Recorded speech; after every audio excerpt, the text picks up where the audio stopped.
two things that you'll have Tata Motors react to, right? One is in terms of earnings, cancellation of the DVR, right. and secondly is in terms of earnings. But to get more details on it, let's actually welcome in Sunny Agrawal from SBICAP Securities. Sunny, good morning and welcome to the show. Yeah, good morning, Iran. Thanks for having me on the show. Always a pleasure to speak to you. Sunny, let's start with, Tata Motors. Two parts to this. One is we talk about the earnings, and two is we talk about the delisting of the DVR. To start off with, in terms of the earnings, what's your read overall? Because JLR clearly has been one of the outperforming factors here. Yeah, definitely a robust set of earning by Tata Motors, purely driven by JLR. So a EBIT margin of 8.6%. Totally surprised in terms of margin. At the same time, the volume growth is kicking on well. So for the first quarter, 93,000 units sales volume. Again, the company has went on record to say that quarter two will be again the same 93,000 unit sales. At the same time, they have retained the sales guidance of 4 lakh unit for entire financial year 24. So what I believe is that Tata Motors as of now is under promising and over delivering, because obviously in case there is an volume expansion, at the same time margins are supportive, then it may happen that post second quarter we may see an upgradation in terms of margin guidance also. So overall a pretty good outlook in terms of JLR business. Commercial vehicle, although they have lost the market share, but again margin are very supportive over there. So that business is doing well. Passenger vehicle, basically again there are two parts to this. One is normal passenger vehicle IC engine, that portfolio is doing well.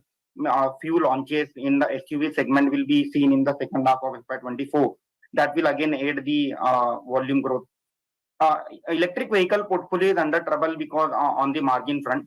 Again, the company has clarified that first quarter was the quarter where they have sponsored the IPL.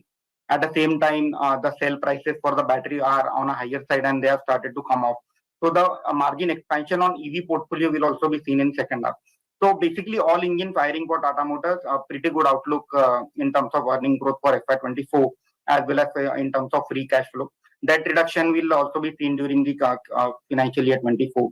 So I feel again a pretty bullish outlook. One can easily expect a price target of 700, 750 as a consensus from entire broking community. Interesting. Okay, so we've primarily spoken about the earnings so far, but I think the focus today, Sunny, is clearly going to be about that corporate action that was announced.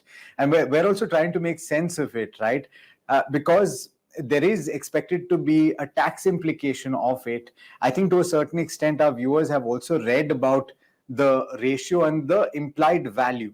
But before we get into that implied value and what it means for shareholders and what they should do, potential shareholders as well, could you take us through the tax implications as you have understood them? Yeah, basically, Alex, what will happen is that Tata Motors is going to create one trust wherein all these shares will be transferred, and that trust will be executing entire transaction of conversion from DVR to ordinary share. Now, coming to the tax implication, basically there will be three angles to the tax implication. One is withholding tax on a deemed dividend. Now, why this concept of deemed dividend has came in? So what is happening? The shares which are allocated in lieu of Tata Motors DVR of normal ordinary share, that will be treated as a deemed dividend. Now the treatment of withholding tax on deemed dividend will be different for the different class of investor. Like for mutual fund or insurance or institutions, the withholding tax on deemed dividend will be nil, 0%. For domestic resident, it will be 10%. For FPI, it will be between 22 to 23, 24%. And for NRI, it will be 24%. Then second angle on withholding tax is on capital gains on issue of ordinary share. It will be nil for institution, domestic and FPI. But for NRI, it will be in the range of 12%.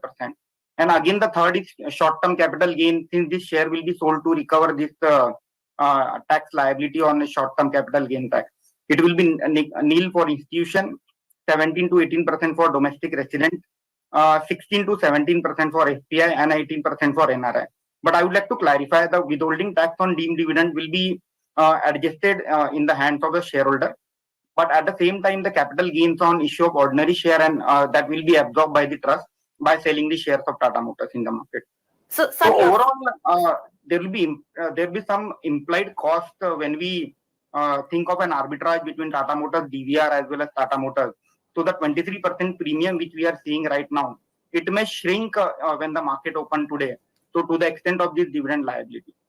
Right. So, Sunny, does this actually imply that there will be something like fractional allotment that will come in this case, taking the entire scenario of deemed dividend and the breakups that you've already given us right now? Yeah, so definitely, so management has clarified that there can be a fractional allotment, and in that case, again, the same mechanism will be applied, wherein the company will be selling those fractional shares, and the cash will be deposited to the respective shareholders to that extent. Okay, but they've also in that notification, Sunny, spoken about why they're doing this. Ostensibly because it is a complex structure, ostensibly because since the listing, they have said that the discount that the DVR trades at to the ordinary share has widened from what was 10% earlier at listing to about 40% on average. And as a result of which, this significantly understates the market capitalization of Tata Motors. Do you think that, one, what do you make of this, and what happens to Tata Motors ordinary shares once this process is completed? Yeah, definitely the discount has always been on in the range of 40 to 50%. And what I believe is that the entire process of consolidating the shareholding, what is my understanding is that maybe 12 to 24 month down the line, we may see some demerger of some of the businesses from the Tata Motors. So once this consolidation in terms of shareholding is done, we may see some demerger of maybe passenger vehicle or commercial vehicle to that extent, so that once the consolidation is over, the demerger process can be easily taken care of. And at the same time, since the equity share that is getting extinguished due to this entire restructuring of capital to the extent of 4%, that will be EPS accretive for the existing shareholder. So again, a win-win situation for the shareholders in the short term also, and in medium to long term as well. Right. So, Sunny, the next question is more from an investor perspective, because the clear question that comes in now is how will both of these react in trade today, right? Clearly, the swap ratio is pretty much in favor of Tata Motors DVR. So, there is some amount of arbitrage opportunity that actually exists. So, one is, what should the arbitrage opportunity be? Two, a follow up to that is in terms of what should the strategy be, and what would you advise investors to do? Yeah, so definitely it is positive for Tata Motors DVR shareholder, and we may see a positive reaction to the extent of 10 to 15%. Why I am saying that, why only 10 to 15% when clear theoretical arbitrage is to the extent of 23%? Because it may happen that few guys in the opening trade may try to short the Tata Motors plain vanilla share and try to grab onto the Tata Motors DVR. So the gap, the arbitrage opportunity may get filled in the first 10 to 15 minutes. And at the same time, since the transaction will get consummated over the period of 12 to 15 months, so there is an opportunity cost attached to that. So to that extent also, we may see the stock share price adjusting.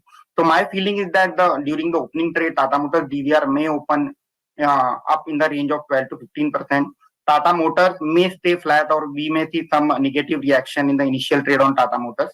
And once this adjustment is done, then street will again go back to the earning growth and future growth outlook of Tata Motors.